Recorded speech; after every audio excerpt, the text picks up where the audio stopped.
पुत्रदा एकादशी व्रत कथा। सनातन धर्म में पौष मास के शुक्ल पक्ष की एकादशी को पुत्रदा एकादशी के नाम से जाना जाता है। जैसे कि इसका नाम है पुत्रदा अर्थात पुत्र रत्न देने वाली एकादशी। इस दिन निसंतान दंपत्ति या पुत्र प्राप्ति के इच्छुक दंपत्ति को बड़ी श्रद्धा निष्ठा के साथ व्रत करना चाहिए। ऐसा माना जाता है कि जो दंपत्ति इस व्रत को करता है उसका पुत्र सर्वगुण संपन्न होता है। अपनी संतान में अच्छे गुणों की प्राप्ति के लिए कोई भी नर नारी इस व्रत को कर सकता है। अगर व्रत ना कर सकें तो कथा का श्रवण अवश्य कर लें। इस व्रत को बहुत ही सामान्य ढंग से किया जाता है। सुबह सूर्योदय से पहले उठें, नित्य क्रिया तथा स्नान से निवृत्त होकर साफ कपड़े पहनें। भगवान श्री कृष्ण के बाल रूप का चित्र सामने चौकी या आसन पर रखें। साफ कपड़े नहीं तो साफ कपड़े पे रख देवें। कपड़ा पीले रंग का हो तो बहुत अच्छी बात है। भगवान श्री कृष्ण के सामने धूप दीप जलावें। नैवेद्य के रूप में प्रसाद लें। एक कुंभ रखें और तुलसी दल वाला चरणामृत भी बनाएं। भगवान श्री कृष्ण के बाल रूप को एक कटोरी में मक्खन रखकर अर्पित करें अर्थात उसका भोग लगाएं तथा संकल्प लें कि हे प्रभु, हम निसंतान दंपत्ति को सुयोग्य सुंदर एवं उत्तम संतान की प्राप्ति हो। हमारी संतान भक्त शूरवीर एवं लोक कल्याण के कार्य करने वाली हो।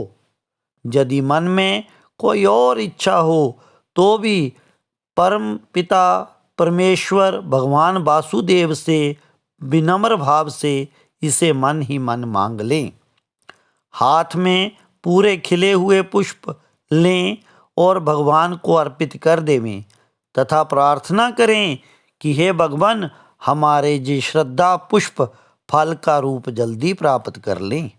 तदुपरांत 108 बार ओम नमो भगवते वासुदेवाय का जाप करें तथा शांत मन से 108 बार एक पृष्ठ पर भी ओम नमो भगवते वासुदेवाय लिखें।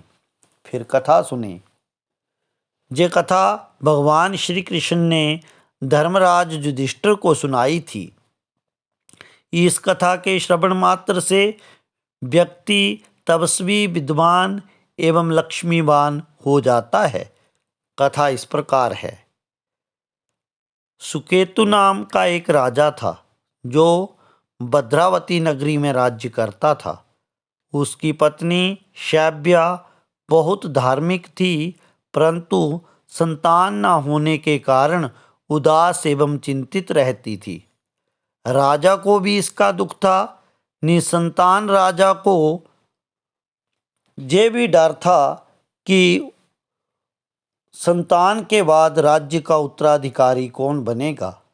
उसके पितर रो रो कर पिंड लेते थे और सोचते थे कि राजा के बाद हमारा श्राद्ध करने वाला कोई ना होगा। राजा सुकेतुमान के पास घोड़े हाथी राज्य धन वैभव सरमाया परिजन प्रियजन सभी थे। नहीं था तो केवल एक संतान सुख नहीं था। राजा भी चिंतित रहता था कि बिना पुत्र प्राप्ति के पितरों और देवताओं का ऋण कैसे उतरेगा। पुत्र प्राप्ति के बाद व्यक्ति संसार में यश और परलोक में शांति प्राप्त करता है।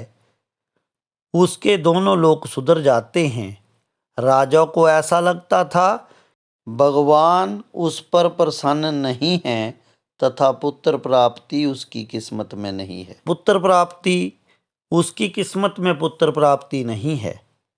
कहते हैं कि इस जन्म में पुत्र प्राप्ति पूर्व जन्मों के कर्मों से होती है। शायद राजा के पूर्व जन्म अच्छे ना रहे होंगे, तभी राजा को अभी तक पुत्र प्राप्ति नहीं हुई थी। ऐसा राजा सोचता रहता था। ऐसा सोचकर राजा सुकेतुमान ने अपने शरीर को त्यागने की बात सोची, लेकिन आत्महत्या और आत्मघात करना पाप है, ये सोचकर राजा ने ऐसा नहीं किया और उदास मन से एक घोड़े पर सवार होकर वन की ओर चल पड़ा।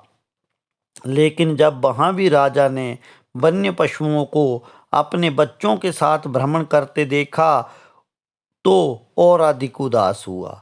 वन में घूमते हुए दोपहर हो गई और राजा को बहुत जोर से प्यास लगी। राजा पानी की तलाश में कोई सरोवर ढूंढने लगा। तभी उसे एक स्वच्छ जल वाला सुंदर सरोवर मिला, जिसके इर्द गिर्द मुनिजन बैठे हुए थे। मुनियों ने राजा का स्वागत किया तथा जल पीने की अनुमति दी। पुनः सरोवर के पास आने एवं उदासी का कारण पूछा।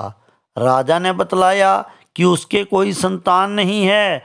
कई उपाय, कई यज्ञ, कई हवन, कई परमार्थ, कई उपाय कर डाले, लेकिन अभी तक संतान प्राप्त नहीं हुई। तब मुनियों ने बताया कि हम विश्वदेव हैं तथा इस सरोवर में स्नान करने आए हैं। आप भी हमारे साथ कल इस सरोवर में स्नान करना। कल पुत्रदा एकादशी है। लक्ष्मी नारायण भगवान की विधिवत पूजा अर्चना करना तथा व्रत रखकर ओम नमो भगवते वासुदेवाय का जाप करना। ऐसा करने से तुम्हें निश्चित रूप से पुत्र प्राप्ति होगी। राजा ने ऐसा ही किया। मुनियों के लिए फलाहार की व्यवस्था भी कर दी। मुनियों ने राजा को पुत्र प्राप्ति का आशीर्वाद दिया।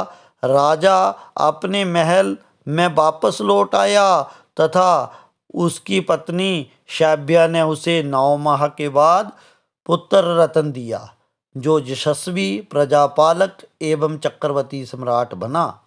भगवान श्री कृष्ण बोले, हे युधिष्ठिर, पुत्र प्राप्ति के लिए निसंतान दंपत्ति को पुत्रदा एकादशी का व्रत अवश्य करना चाहिए।